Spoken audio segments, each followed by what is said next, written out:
जायसवाल जी से हमने कुछ ज्यादा ही रूडली बात की। शायद उन्हें बुरा लगा होगा। फोन करके सॉरी बोल देते हैं।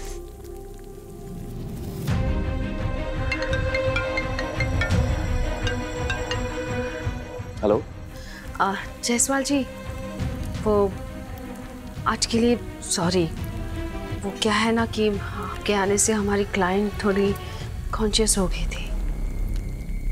अरे अवनी जी, आप क्यों सॉरी बोल रही हैं? सॉरी तो हमें बोलना चाहिए, और आप जो कह रही हैं बिल्कुल ठीक कह रही हैं। एक्चुअली हमें समझना चाहिए कि लेडीज ब्यूटी पार्लर है और हम ऐसी बेधड़क अंदर आ गए। क्या है कि हमें लेडीज से डील करने की आदत नहीं है, इसलिए समझ नहीं पाए।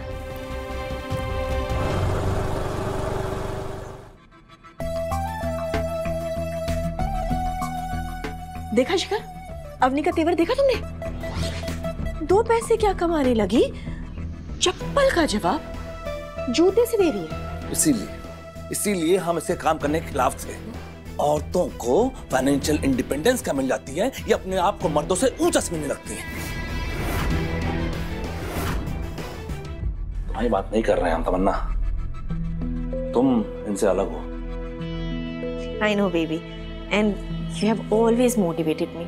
But now I think Avani की लाइफ में कोई तो है जो उसे मोटिवेट कर। ये क्या बकवास कर रही हो? ऐसा हो ही नहीं सकता। ऐसा कुछ भी नहीं है जो नहीं हो सकता। देखो,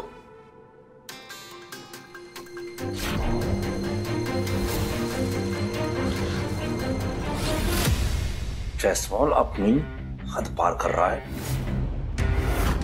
नहीं, जायसवाल अपनी हद पार नहीं कर रहा, अवनी अपनी हद पार कर रही है। एक बात बोलूं, औरत की मर्जी के बिना ना दुनिया का कोई भी मर्द उसके दायरे में नहीं घुस सकता। So the main culprit is Avani. हम अभी अवनी से बात करते हैं।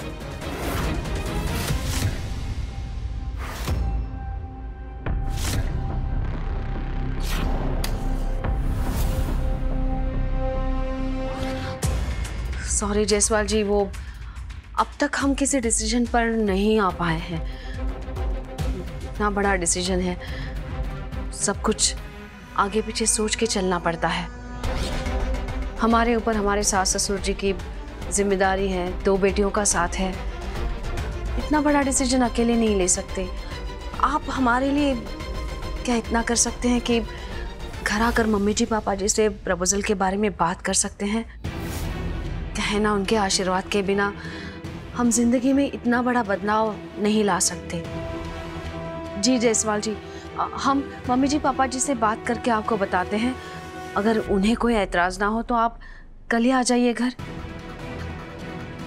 अवनी जायसवाल को मम्मी पापा से मिलवाने के लिए क्यों बुला रही है? किस चीज की परमिशन चाहिए इन दोनों को? कहीं जायसवाल मम्मी पापा से अवनी का हाथ मांगने तो नहीं आ रहा? बात इतनी आगे बढ़ गई है कि शादी तक पहुंच गई।